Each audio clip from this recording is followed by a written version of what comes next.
hitchhiker. Should we pick him up? Oh, yeah, man. Pick him up. He'll asphyxiate out there. What does he look like? There are some films out there that have accumulated such a reputation that only serve to enhance their cult status. It's not always about a specific genre, but horror films do tend to have more notches on their belt when it comes to that sort of thing. Texas Chainsaw Massacre is just that kind of a film. It was so famous, or infamous, Infamous is when you're more than famous. that people eventually wanted to see it just so they can see what was the fuss all about. But is the movie any good? Let's find out. I'm Meffistoe. Like, share, and subscribe because this is my review of the movie Texas Chainsaw Massacre.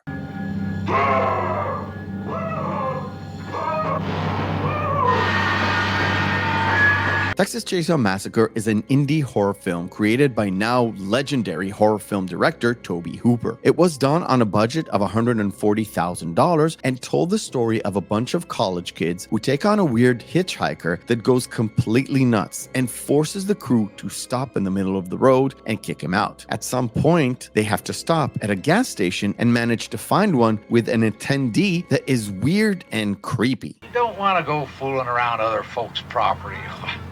Some folks don't like it, and they don't mind showing you. Eventually, the group splits off when they reach their desired mansion and get picked off one by one by a cannibalistic family headed by the same gas station attendee and being chased on by a dreaded hulking mass of a human being called Leatherface.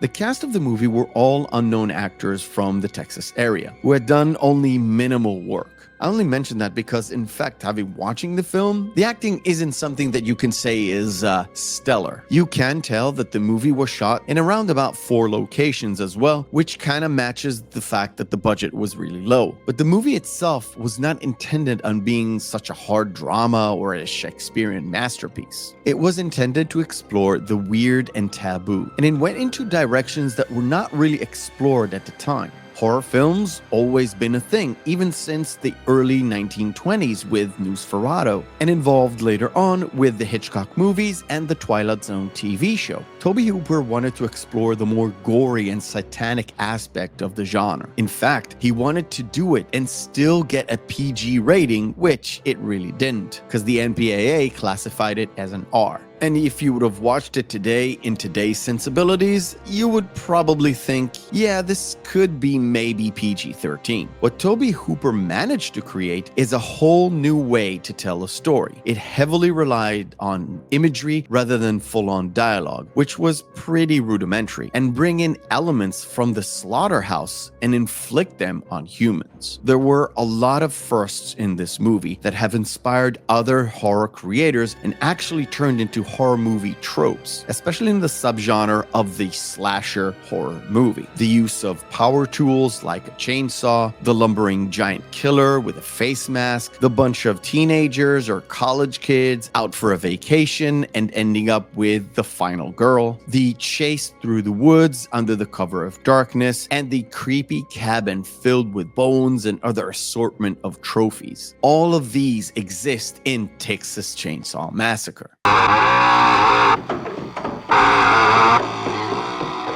But the question still remains, is it any good? So to be honest, I really didn't like the movie. It's simply not for me. I think it was cheaply made and cheaply presented, and the only interesting part of it was Leatherface, and this is why I think everybody fondly remembers it. I don't think it was particularly scary, but I don't have early 70s sensibilities. I believe it was disgusting just to be disgusting, and it's probably why boomer parents, and this is real baby boomer parents, criticized it at the time, and like most youth, that generation ran to the theaters to watch it, just despite their own parents, and made it into the massive success that it was. But having said that, is it even worth a watch? If you're a fan of the genre and you want to watch the origins of the slasher genre horror film, go right ahead. You'll probably find something that interests you, though I do believe it is very basic, and only by happenstance created a formula or several tropes that were copied and perfected by other movies. It is a cult classic and an undeniable success, but I don't think it's any good. It does not hold through the test of time. It is really hard for me to recommend this to anyone, if I'm honest, because if you're not a fan of horror, I don't think you're going to enjoy it. I certainly didn't. I thank you for watching, and remember, hope is a good thing, maybe even the best of things, and no good thing ever dies. I'll see you on the next video.